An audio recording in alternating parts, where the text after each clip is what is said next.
Namaste everybody, welcome back to my channel. Today we are diving into the fascinating topic, the powerful and the primitive states of our being. Have you ever wondered why sometimes you feel completely in control, you're creative, you're strategic, while other times you might feel reactive, impulsive, or even overwhelmed? That's because our mind fluctuates between what we are going to term it as the primitive states and the powerful states of our being. Let's dive deep into these two states of our being now. Our primitive states are rooted in our survival instincts. They are primarily governed by the limbic system, the part of our brain which is responsible for emotions and survival. To understand our thoughts, we need to understand the two important regions of our brain. When we are in the primitive state, it is about fight or flight responses. It is the limbic brain or the old brain that is responsible for it. I'm sure you have learned about a fight or flight responses in your high school science. It's in the evolution of human brain when the human beings were hunter-gatherers or when we lived in the caves.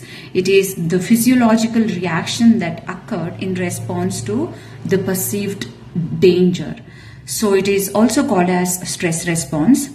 That is when our ancestors saw some tiger attacking or snakes in the jungle, the brain's hypothalamus, that is the part of the limbic system, sends signal to the adrenal gland. And these glands, when release hormones, that is adrenaline and the noradrenaline, into the bloodstream.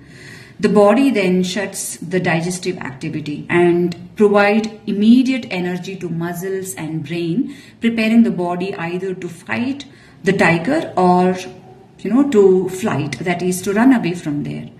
When we are in primitive states, our behaviors are largely driven by survival responses, aggression, impulsive actions, driven by the immediate emotional reactions, because it is coming from this limbic region. Whereas our powerful thoughts are closely tied to the functioning of the prefrontal cortex, the region of the brain that is responsible for higher cognitive functions. That is, it is responsible for self-awareness, problem solving, decision making, and emotional imbalance and all.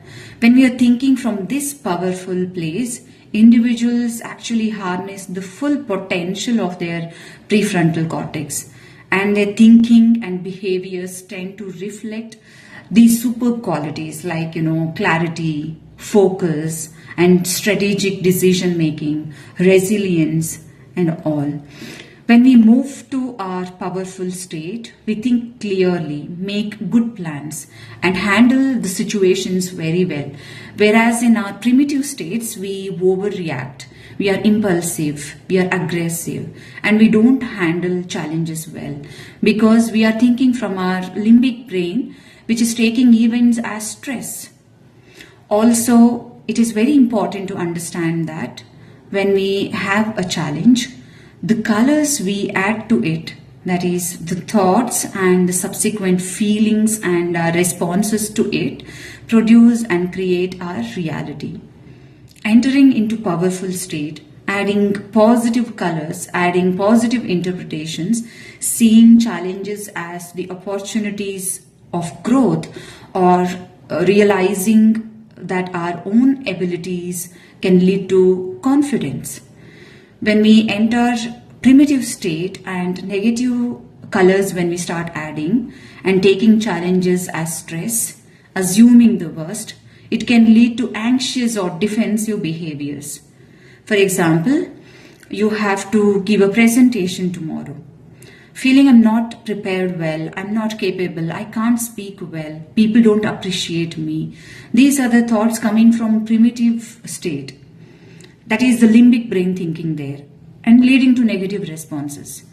And when you feel that way, you become aware of it and what you're doing, also you're consciously thinking and you're consciously entering into the powerful state, you will see the presentation as a great opportunity to showcase your skill and to contribute to your team. Maybe you will think you can do it, you're capable of achieving it. So understanding and observing our own thoughts and the states in which we dwell most of the time in a day helps us to navigate the challenges of life more effectively. But for all these things, we need to understand that we need to know our own self. That is why people said, know thyself. So with this, I'm going to end. Thank you so much.